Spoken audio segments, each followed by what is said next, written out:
Hello everyone, welcome back to my channel. Today let's go over an easy question that I solved, looks like almost a year ago. So it looks like I tried this 2 months ago in Java, couldn't do it.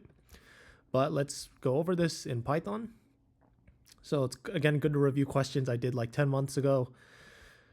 Okay, so you're given an integer array nums and you want to calculate the pivot index of this array.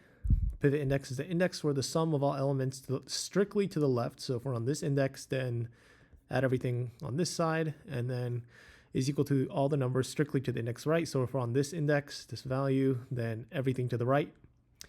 And then if the left side sum equals to the right side sum strictly on both sides, then you can return the leftmost pivot index, which is just the first one if you're doing a linear scan from left to right, because indexes go 0, 1, 2, 3, 4, 5. So smallest to largest. And if no such index exists, return -1. Okay, cool. So why don't we just do a linear scan from left to right, iterate from left to right, and then the left sum again.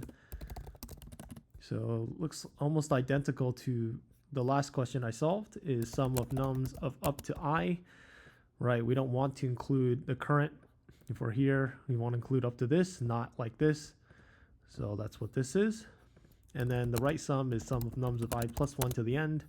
Again, if we're on this index, then we include everything up to here and we add it together. And then at any point in the current iteration, if the left sum is equal to the right sum, return the I, because we know it's going to be the smallest because we're doing a linear scan from left to right.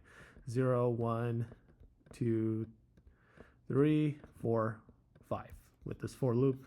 And then at the end, when we never see a valid combination, we just return -1, as it says right there. So this might be a little slow, but hopefully it works. And there you go, passes all test cases. Again, it's not the most efficient, but this is my own solution. I'm sure we could just use prefix sums to do this quicker, but I'm not going to do this just for the sake of this video. Keep things simple, just use the built-in sum function in Python. So thank you for watching this video and stay tuned for more.